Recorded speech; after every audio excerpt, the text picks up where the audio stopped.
गुरु महिमा का अंग चल रहा है। अखिल ब्रह्मांड नायक सच्चिदानंद आनंद घन परब्रह्म परमात्मा गणपति राम, जिसके अपन अंश है और जिसमें मिलना है, उसकी प्राप्ति का उपाय संत सदगुरु केवली भगवंत ही हमें बता पाते हैं। इसके बिना तो हम जीव ही बने रहते और संसार में जाते और आते रहते। सदगुरु के बिना और कोई दूसरा ये उपाय बताते नहीं। सदगुरु के बिना हदगुरु संसार में बहुत है,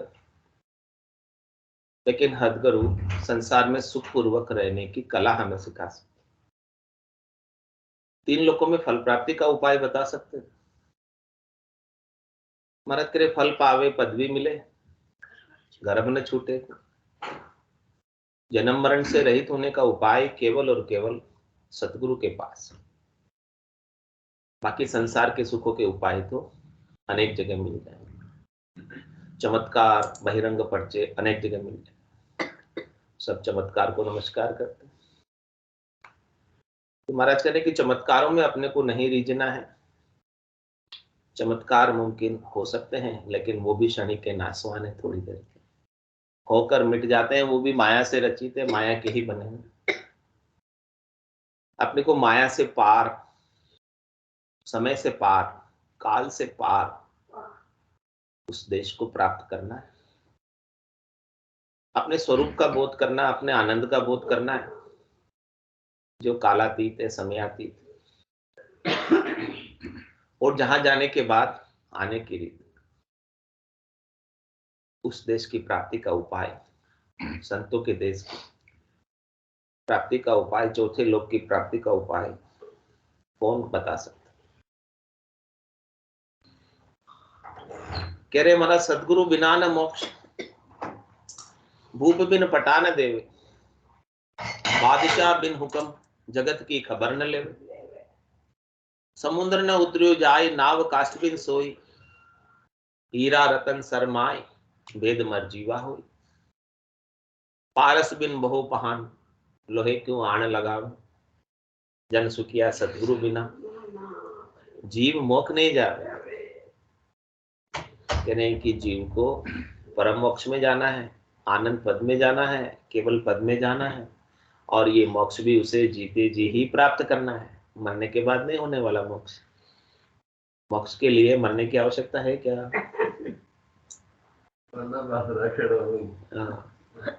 मोक्ष मिलेगा तो जीते जी मिलेगा, आनंद मिलेगा,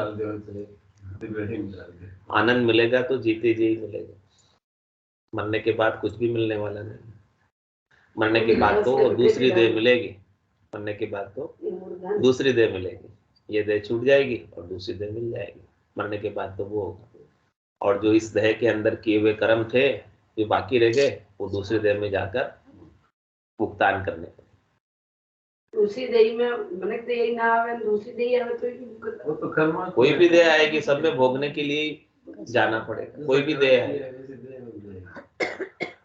84 लाख देह है, 84 लाख प्रकार की देह, इतने प्रकार की देह, और एक एक प्रकार में कितने जीव है? अनंत ही जीव। धर्मराज जहाँ भेजेंगे वहाँ जाएंगे, वो अपने कर्मों के अनुसार भेजेंगे। धर्मराज भी तभी तो सतगुरु कह रहे मेरी बात मान लो। कह रहे महाराज हंस किया न छूटे रोया, किया कबाड़ा हाथा, गड़ी गड़ी दम दम का लेखा, चित्रगुप्त का खाता। वो चित्रगुप्त के खाते में एक एक घड़ी का, एक एक दम का, एक एक श्वास का लेखा है। आप क्या कर रहे हो सब रिकॉर्ड कर रहे हैं। सीसीटीवी कैमरे में जैसे रिकॉर्ड हो जाता, और बताते भी कि आप सीसीटीवी कैमरे की निगाह में लिखा होता है ऐसा, ताकि कोई ऐसा कार्य नहीं करे जिसकी पकड़ में आ जाए। तो सदगुरु भी ऐसे ही चेता रहे कि आप भी सीसीटीवी कैमरे की निगाह में हो। ये कैमरा किसका है? धर्मराज का। वो गुप्त रूप से आपके चित्त में ही बैठा हुआ फोटो खींच रहा है, चित्रगुप्त। और फिर जब भुगताने का वक्त आता है, देवे यू मार जताई जताई कियोड़ा कर्म क्यों भूलियो जाए, कहे यू जन्म सुनावे बेन, कहो बताओ अब तुम्हारा कौन है से, बताओ तुम्हारा बचाने वाला कोई हो तो बुला लो उसे, तुम्हारा कोई रक्षक हो तो बुला लो। हितैषी हो बुला लो, कोई मित्र हो बुला लो, स्नेही स्वजन हो कोई बुला लो, तेरे कोई नहीं बचा सकता। तेरे घर का पर का उबा देखे, नहीं किसी को सहारो रे, हारो रे कोई हारो, संसार कर्म सो हारो। काल कंठ जब आए गहे गो, रहसी सकल पसारो रे, हारो रे कोई हारो रे, संसार कर्म सो। तो इस प्रकार से सारे कर्मों को भोगना पड़ता है, लेकिन सदगुरु की कृपा हो जाए तो जीते जी सारे कर्म कट जाए। फिर जब कर्म कट जाए तो फिर धर्मराय के एरिया से बाहर, किसी का कोई लेना देना बाकी नहीं हो तो चिट्ठी को क्या करते, फाड़ देते, एनओसी मिल जाती, फाड़ देते हैं। लेना देना जब तक बाकी रहता तब तक चिट्ठी को अवेद के रखते।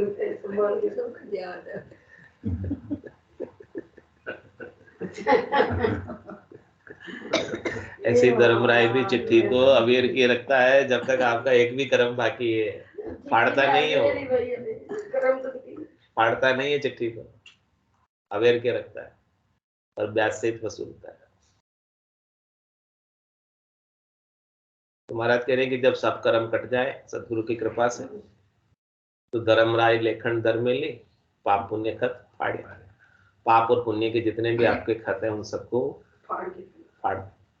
क्यों फाड़ेगा? क्योंकि आपका हिसाब चुक गया, चुक गया, चुक गया।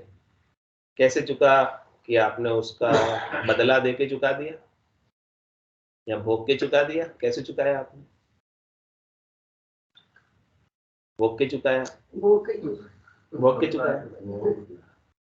जो कर्म अपने को भोगने के लिए मिले थे वो तो भोग के चुका दिए, और जो कर्म भोगने के लिए मिले ही नहीं, अब उनका क्या करोगे?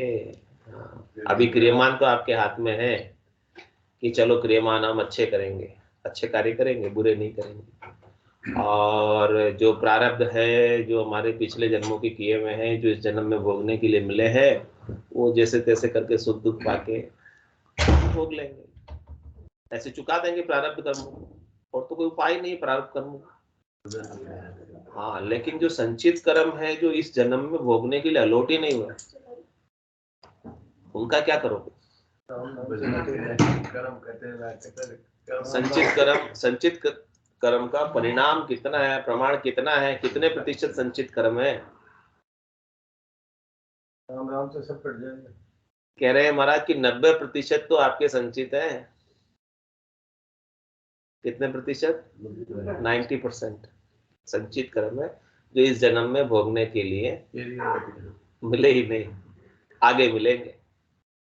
केवल 10% कर्म है, उसमें से 8% तो प्रारब्ध का हिस्सा है जो अपन भोग लेते हैं, और 2% अपने को करने का मौका मिलता है। उतने ही कर्म कर पाते हैं, उतना ही कार्य कर पाते हैं। लेकिन कह रहे हैं कि 2% भी आप ऐसा कर लो कि आपके सारे ही कट जाए पूरे। उसका क्या उपाय? कै सुखराम शरण तेरी, ऐसी मोई बताई, भजन किया सो कर्म कटेला, कटे पलक के। और क्या उपाय? सन्मुख होय जीव मोय जबई, जन्म कोटि नासई तब। करोड़ों जन्मों के पाप है, आज के नहीं। नदी में रेत के कणों की गिनती मुमकिन संभव, लेकिन इस जीवात्मा ने कितने जन्म धरे, कितने कर्म किए, उनकी गिनती। लेकिन उन सबको काटना चाहते हो तो आज अवसर, आज का दिन बहुत भला होगा, अच्छा होगा, आज ही कट जाएंगे। बिगड़ी जन्म अनेक की, सुधरे अबई आज, वही राम का नाम जब, तुलसी तक को समा। करे आप राम जी के हो जाओ शरणागत होकर, पूरे समर्पण के भाव से, आर्त भाव से, हृदय के भाव से, भीतर से प्रेम उपाकर, प्रीत के साथ, श्रद्धा के साथ, विश्वास के साथ, नैचे के साथ, प्रतीति के साथ, दृढ़ता के साथ सुमिरण में लग गए। नाम का सुमिरण जब होने लगेगा तो अपने आप सब कर्म ब्रह्म की अग्नि में जलकर राख या भजन की बारिश में गलकर खाक हो, कुछ बचेगा नहीं, एक भी कर्म रहने वाला नहीं। ऐसी बात कौन बताते? सदगुरु बिना न मोक्ष। जब तक ऐसी बात हमें राम भजन की कोई बताने वाला नहीं मिले, कर्मों को काटने का उपाय करने वाला नहीं मिले, तो क्या इस जीवात्मा का मोक्ष हो सकता है? क्या ये जीवात्मा जन्म मरण से रहित हो सकती? आज दिन तक तो नहीं मिला हमें, इसलिए तो यहाँ बैठे हैं। मिल गया होता तो यहाँ क्या कर रहे हो? यहाँ होते ही नहीं ना। शरीर धर के क्यों आते? पहले मिल गया होता उपाय तो। नहीं मिला इसीलिए तो शरीरधारी होकर बैठे। इसके कर्म कट गए, उसको तो शरीर धरने की आवश्यकता ही नहीं। क्यों शरीर धरेंगे? तो कह रहे महाराज सदगुरु बिना न मोक्ष। ऐसे सदगुरु के ज्ञान के बिना मोक्ष संभव नहीं है। क्या कारण है? इसका भी दृष्टांत देकर समझा रहे कि भूप बिन पट्टा न देवे। आपको पट्टा चाहिए किसी जमीन का, तो कहां से मिलेगा? मेवाड़ दरबार से मिलेगा। दरबार का ही होता ना, पहले स्टाम्प चलता था, किसका चलता था? राज का ही चलता है। किसी का राज ही नहीं हो, समझो, कौन आपको पट्टा देगा कि ये क्षेत्र आपका है? उसकी रक्षा कौन करेगा कि ये आपकी? उसकी रक्षा कोई नहीं करेगा। राज में ही लॉ एंड ऑर्डर होता है। तो जिसको जो अधिकार दिया जाता है उसकी अनुपालना भी राज ही कराता है कि इस क्षेत्र के आप अधिकारी हैं और राज आपकी इस क्षेत्र के लिए रक्षा करने के लिए तत्पर है। तो ऐसा कोई राजा ही नहीं हो तो बताओ, अब जिसकी जो मर्जी पड़े वो उतना कब्जा कर ले, ऐसा ही होता। तो कोई पट्टा नहीं देगा आपको। पट्टा चाहिए, अधिकार चाहिए चौथे लोक में, संतों के देश में, रामजनों के देश में, केवली भगवंतों के देश में। वहां का राज चाहिए, वहां का साम्राज्य चाहिए, वहां पर आपको अपना निजगर चाहिए। तो जैसे यहाँ पर पट्टा लेने के लिए राजा की आवश्यकता, ऐसे ही वहां पर चौथे लोक की प्राप्ति के लिए सदगुरु की आवश्यकता हो। ऐसो पटा लिखे गुरुदेवा, अमर आंख मुखमाई, बहुरी न भवजल आवे हंसा, जीवित मुक्त हो ही जाए। कैसे मुक्त होता है? जीते जी मुक्त होता है, वापस भवसागर में नहीं आता है। अमर अंक लिख देता है अपने मुख में, प्रकार और मकार का अमर अंक बता देता है कि ये अमर अंक है, इसका आप उपयोग करो तो आप जीते जी मुक्त हो जाओगे। पूरा गुरु मिलिया, सांची सूझ पाई, रटो राम नाम आछे मिलिया। तो सदगुरु बिना न मोक्ष। ऐसे सदगुरु के ज्ञान के अभाव में जीवात्मा का मोक्ष संभव नहीं है, क्योंकि भूप बिना पट्टा न दे, बिना राजा के कोई आपको पट्टा देने वाला नहीं है।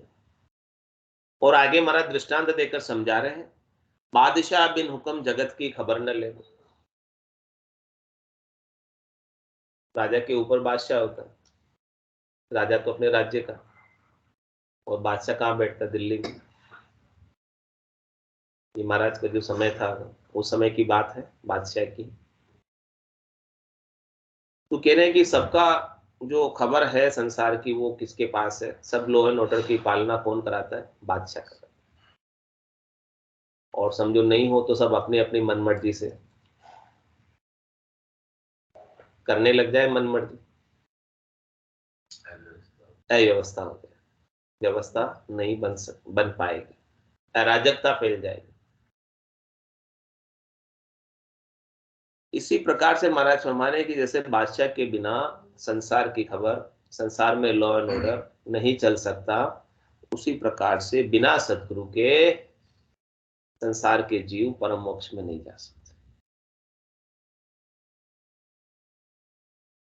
कौन लेकर जाए? जम जालम की त्रास सु, हंसा करी पुकार, सुखिया सायब आविया, ले जन को अब।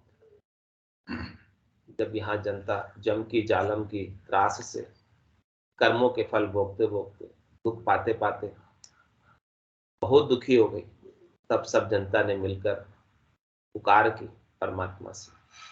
तो स्वयं परमात्मा इस धराधाम पर अवतरित हुए, जन का अवतार लेकर समय समय पर आए हैं और कितने ही जनों को, कितने ही हंसवती आत्माओं को तारा है। तो जो भक्ति करने वाले जन इस धराधाम पर अवतरित होते हैं, उनमें और परमात्मा में कोई अंतर है क्या? स्वयं परमात्मा ही आते हैं और उनके जो वचन होते हैं अणबे के, वो भगवत वचन होते हैं। उन्होंने अपनी मनुष्य बुद्धि से सोचकर विचार कर नहीं लिखे ये सब बातें, वो तो उनके भीतर भगवान ही बोल रहे हैं, भगवान ने बोलने की प्रेरणा की, तब वो ऐसे वचन कहे। उन्होंने कोई पढ़ाई नहीं की, उन्होंने कोई लिखाई नहीं की, लेकिन भीतर के अंदर ऐसे परमात्मा से उनकी चेतना जुड़ गई और वो भगवत वचन, अणबे के वचन, अगम देश के वचन, अमृतमय वचन अपने जैसे जीवों के कल्याण के लिए कहे। अगम देश की अणबे ऐसी, सुनता ही सुख आवे, गर्जे शब्द सुदारस वर्षे, बरम करम श्रद्धा। और आगे हमारा दृष्टांत देकर समझा रहे हैं, समुद्र न उतरियो जाए नाव काष्ठबिन सो। कह रहे महाराज के समुद्र को पार करना है तो भी आपको किसी न किसी नौका का, नाव का, लकड़ी की नाव का सहारा लेना पड़ेगा। पत्थर की नाव से नहीं तिर सकते, पत्थर की नाव में बैठ गए तो डूब जाए। लकड़ी की ही नाव चाहिए, जो चीज चाहिए वही चाहिए जिस कार्य के लिए। तो ये तो अपने भवसागर से तिरने की बात है, सामान्य समुद्र को भी पार नहीं कर सकते बिना नाव के, बिना नौका के, वो भी व्यवस्थित हो तो, नहीं हो तो उसमें भी डूब जाते। तो भवसागर से तिरना कोई खेल है, हंसी है, मजाक है? बहुत बड़ी बात है भवसागर से पार, आसान काम नहीं। करोड़ मध्य संत कोई दम पावे, अपनी सामान्य नर नारियों की बात नहीं कर, संतों की बात कर कि करोड़ों संतों में से ऐसी अद्भुत विलक्षण बात की जानकारी किसी एक को, संतों को भी ऐसा अद्भुत विलक्षण ज्ञान नहीं मिलता, जिन्होंने अपनी गर्भगृहस्थी भी छोड़ दी। किसके लिए छोड़ी? मोक्ष प्राप्ति के लिए। लेकिन जब तक ऐसे ज्ञान का अद्भुत विलक्षण भेद नहीं मिलता, जब तक उनको भी कोई ऐसे अद्भुत विलक्षण सद्गुरु नहीं मिलते पहुंचे हुए, तब तक वो भी उस देश को, चौथे देश को प्राप्त नहीं कर सकते। संतो चौथे पद नहीं जावे, वो संतो चौथे पद नहीं जावे। राम उन्हीं का राजा महाराजा, वही उमराव कहा। राम जी तो सबके हैं, लेकिन चौथे पद तो वही जाता है जिसे सदगुरु का ज्ञान मिल गया। राम का रचा जीवड़ा 84 में जाए, सदगुरु हंदा संतदास मिले ब्रह्म के मान। जिसे सच्चे सदगुरु का ज्ञान हो गया, वो तो ब्रह्म में जाकर मिलेगा, अपने स्वरूप का बोध कर लेगा, आनंद स्वरूप को जान लेगा, उसका द्वैत भाव मिट जाएगा, अद्वैत को प्राप्त कर लेगा। बाकी तो सब द्वैत के अंदर माया के संग ही रचे पचे, माया की ही प्राप्ति कर रहे। लेकिन सदगुरु हमें जगा रहे हैं, उठा रहे हैं, कह रहे हैं माया मोह बरम की रजनी, सूता जीव अघाई, सदगुरु वाज करी गए राम को मिली। तुम्हें माया मोह और भरम में सोते सोते कितने युग बीत गए, 27 कल्प बीत गए। एक कल्प में 1000 चतुर्युगी होती है, एक चतुर्युगी में 43,20,000 बरस होते हैं। तो कैलकुलेशन करो, 43,20,000 मल्टीप्लाई बाय 1000 मल्टीप्लाई बाय 27, कितना समय अपने स्वयं को हो गया, अपने को हो गया, दूसरों की बात क्या करें। अपनी बात करते हैं। अपन इतने समय से भटक रहे हैं 84 के वन में, अब तो जाग जाओ। सदगुरु जगा रहे हैं कि माया के शरीर धरते धरते आपको इतना समय हो गया। आप तो उस मोह निशा से, सुख प्राप्ति की इच्छा से ऊपर उठो, और सो भी कैसे रहो, कुछ भान नहीं। मैं कहां से आया, मैं कौन हूं, मैं कहां जाऊंगा, कुछ पता नहीं। कोई लक्ष्य नहीं, कोई टारगेट नहीं।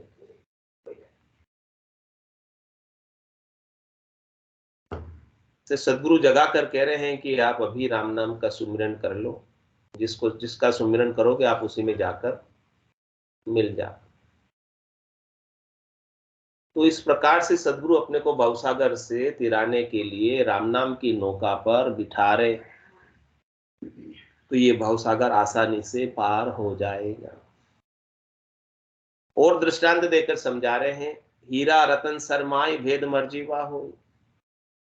समुद्र की गहराई में हीरे होते हैं, रतन होते हैं, नवरत्न होते हैं, सब प्रकार के रत्न मिलते हैं। लेकिन महाराज कह रहे हैं कि उसको लाने के लिए मरजीवा बनना पड़ता है, यानी मरने की परवाह नहीं करे तो उतनी गहराई तक जा पाएगा। बाकी जो मरने की परवाह करेगा वो तो ऊपर ऊपर ही ढूंढेगा। और कह रहे ऊपर ऊपर ढूंढने से हीरा हाथ लगने वाला नहीं। तो संत सदगुरु केवली भगवंत मर्जीवा बने, वो ज्ञान की गहराई तक गए, और गहराई में जाकर उन्होंने वहां से अमूलक हीरे ज्ञान कर लेकर आकर अपने समक्ष रखे। ये जो अणबे की वाणी है वो सब शास्त्रों का निचोड़ है, सार है। उसमें से सार सार को एकदम सरल भाषा में अपने लिए लाकर दिया, ताकि अपन सीधा ज्ञान प्राप्त करके परमात्मा पद को प्राप्त कर ले। तो ऐसा काम सबके लिए संभव है? ऐसा काम करना तो सबके लिए संभव नहीं, कोई कोई ही कर पाता, जो मर्जीवा बने हैं, जो इतनी गहराई तक गए। अब अपन तो उसकी जो वो लेकर आए हैं उसके अनुसरण कर ले, उसका फॉलोअर बन जाए और उसका लाभ उठा ले, उसमें भी अपन निहाल हो। अपने लिए तो उतना ही बहुत है, उतना कर ले। हाईवे बना हुआ है, हाईवे बना हुआ, बस चलना है अपने। परम मोक्ष में जाने का हाईवे है, इस हाईवे पर चलना तो अपने को पड़ेगा। आपको मैं चलू भी नहीं तो कैसे पहुंचोगे? चले अपने पांव, दिन सो पंथ बता। ऐसे संतों को, सदगुरु को, केवली भगवंतों को दिन है जिन्होंने हमें ऐसा रास्ता, ऐसा मार्ग बताया। लेकिन चलना तो अब आपने, भजन तो अब अपने को ही करना है, दूसरा कोई नहीं करेगा आपका भजन। आप बोलो मैं पंडित बिठा दूं वो कर लेगा मेरी जगह, महाराज कह रहे हैं कि उसका लाभ पंडित को मिलेगा, आपको नहीं मिलेगा। आप करोगे तो आपको मिलेगा। करसी सोई भुगतसी प्राणी पुण्य, और जो कुछ भी जो करेगा वही भुगतेगा। और आगे दृष्टांत देकर समझा रहे हैं, पारस बिन बहु पहाड़ लोहे को आण लगा। पारस पत्थर का क्या गुण है कि लोहा का स्पर्श पाते ही वो लोहा सोना हो जाता है, और कोई सामान्य पत्थर से लोहे को टच कराओ जो पारस नहीं है, तो क्या लोहा सोना बनेगा? नहीं। संभव। ये दृष्टांत दिया महाराज। लेकिन सदगुरु के केस में कैसा है? भजन किया ही तारसी सांचा जन की लार। जो सांचे जन है वो कैसे हैं? पारस पत्थर की तरह। उनके संग, उनके साथ, उनसे उपदेश लेकर, उनसे नाम झेल कर आप सुमिरन करोगे, भजन करोगे, तो आप लोहे हो, सोना हो जाओगे। फिर जंग नहीं आएगी, फिर बार बार जन्म मरण में नहीं आओगे। और दूसरा, पारस में और सदगुरु में ए तो आतरो जान, वो लोहो कंचन करे, वे करे आप समान। सदगुरु का गुण पारस से भी अधिक है। पारस तो लोहे को सोना ही बनाता है, लेकिन सदगुरु क्या करते हैं? अपने समान बनाते हैं। सदगुरु गुरुपद देश के वासी है और आपको भी गुरुपद देश का ज्ञान देकर गुरुपद देश का वासी बना। आप में और फिर सदगुरु में कोई अंतर नहीं रह जाता। आपकी चेतना और सदगुरु की चेतना एक हो जाती।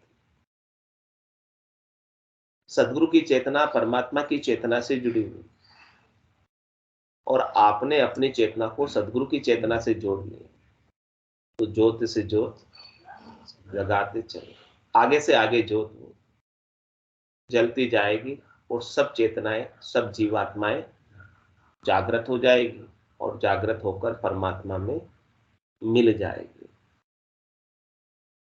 तो महाराज तेरे जन सुखिया, सदगुरु बिना जीव मोक्ष नहीं जाता। इसलिए सदगुरु की आवश्यकता है कि बिना सदगुरु के जीव परम मोक्ष में नहीं जा सकते। हे भूप निज नाम मुखमाय नहीं आवे, ज्ञान गम सोजा गत नाय पावे, तत्व रूपी गुरु की दिल में भाई, निज नाम जागे शिष्य तन में। शिष्य के तन में निज नाम की कब जागृति होगी? जब तत्व रूपी सदगुरु, जिन्हें तत्व ज्ञान की प्राप्ति है, जिन्हें निज नाम का बोध है, जो चौथे पद में पहुंचे हुए हैं, जिनका ध्यान शिखर में लगा हुआ है, जिनकी अणबे की वाणी है,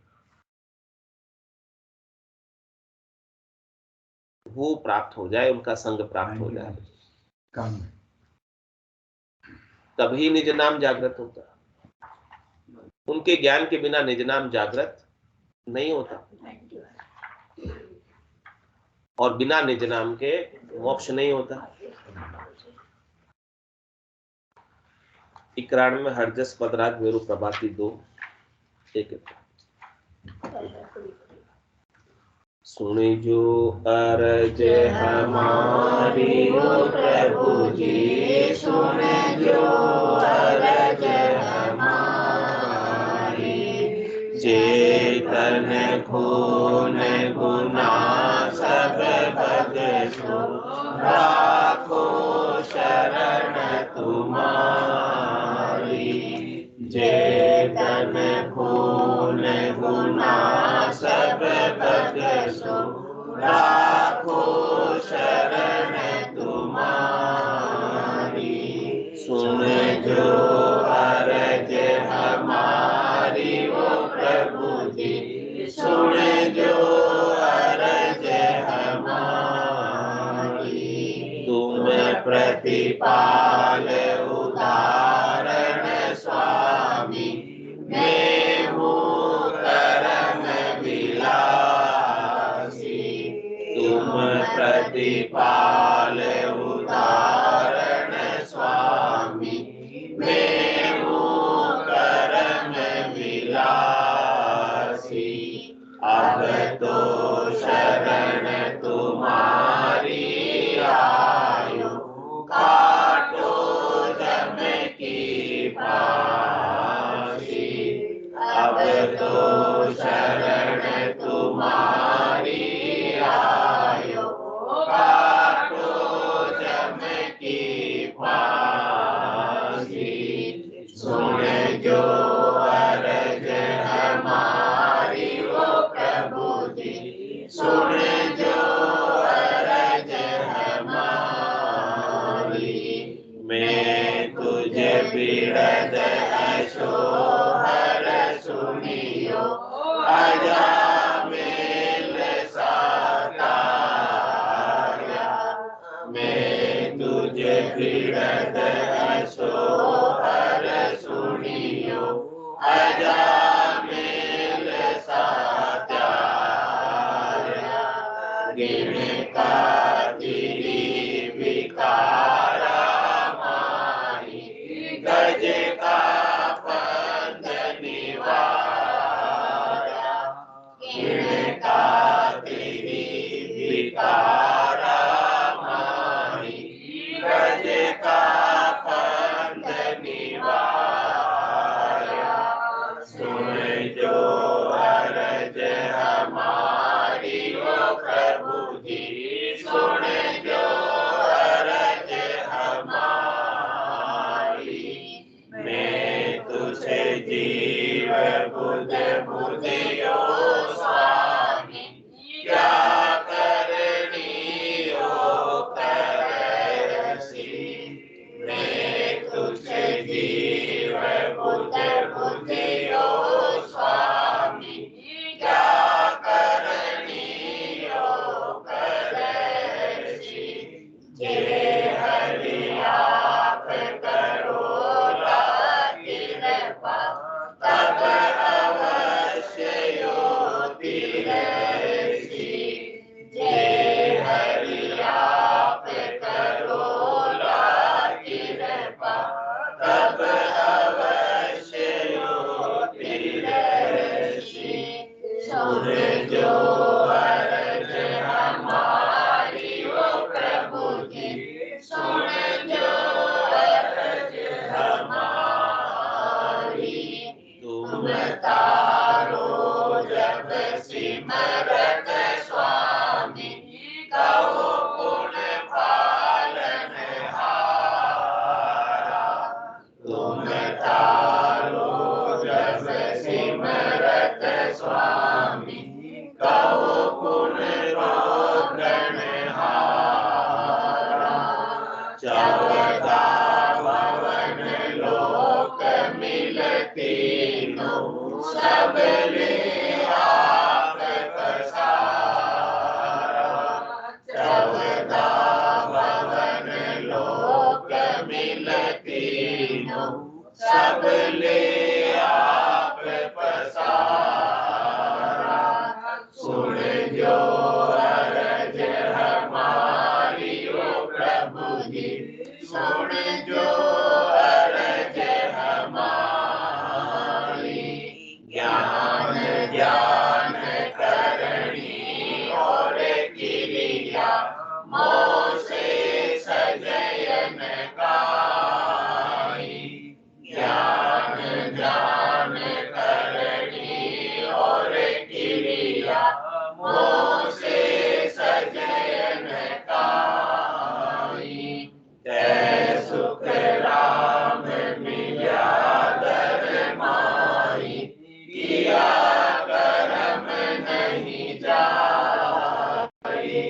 जय सुख राम मिला दर माई किया करम नहीं जाई सुन जो अरज हमारी ओ प्रभु जी सुन जो अरज हमारी चेतन खून गुना सब बगसो राखो शरण तुम्हारी चेतन खून गुना सब बगसो राखो शरण तुम्हारी सुन जो अरज हमारी ओ प्रभु जी सुन जो अरज हमारी बोलो राम सतगुरु देव जी महाराज ने धन्य हो परम दयाल सतगुरु सुखराम जी महाराज ने धन्य हो अनंत श्री सतगुरु सुखराम जी महाराज के ज्ञान सतगुरु भगवान ने धन्य हो केवली भगवंता ने धन्य हो जीवा तारजा ने धन्य हो मोक्ष के मालिका ने धन्य हो अनंत कोटि संतान धन्य हो राम सभा में राम राम सा राम राम सा राम राम राम राम राम राम सा सब संतान ने सत्संज्ञा ने राम राम राम राम राम राम राम राम।